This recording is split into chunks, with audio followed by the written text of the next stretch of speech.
যারা উদ্বাস্তু মতো আছেন,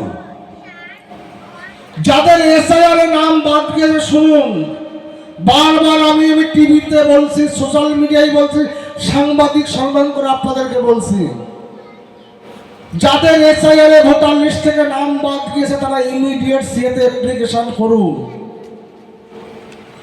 যদি আপনার সিএতে অ্যাপ্লিকেশন না করুন কিন্তু সরকারি সুযোগ সুবিধা থেকে আপনারা বঞ্চিত হয়ে যাবেন, এটা আপনি বলে দিয়ে গেলাম আপনাদেরকে। কারণ আমরা অবৈধ যারা নাগরিক, অনুপ্রবেশকারী যারা, বাংলা কথায় অনুপ্রবেশকারী কিন্তু মতো উদ্বাস্তুরা নয়, কোন হিন্দুরা অনুপ্রবেশকারী নয়।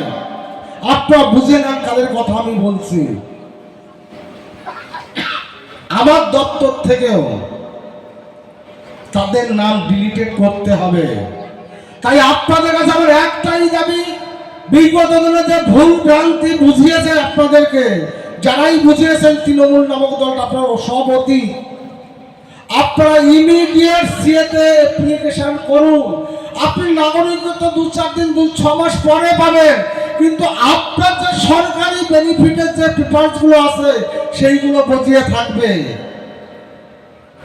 যেখানে যেখানে সিএ ক্যাম্প আছে সেখানে চলে যাবেন। আমি আমার বনগাঁতে ভোটের আগেও সিএ ক্যাম্প করেছিলাম, ভোটের পরেও আমার অফিসে সিএ ক্যাম্প চালু আছে, সম্পূর্ণ বিনামূল্যে শুনে নিন। তাই যারা এখানে শিক্ষিত সমাজ আছেন, কারণ আমাদের পূর্বপুরুষরা ম্যাক্সিমাম মূর্খ ছিল, তো ওখান থেকে চলে আসবে, খাবে না, পড়াশোনা করবে।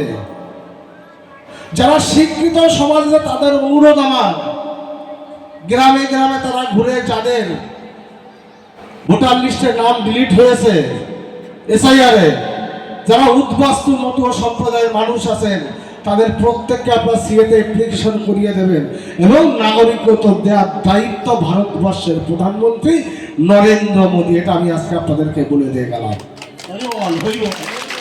আমি তার একজন ক্ষুদ্র সৈনিক, কোথাও কোথাও আটকে যদি যান আপনার সোজা আমার বাড়িতে চলে আসবে। জয় হরি বল।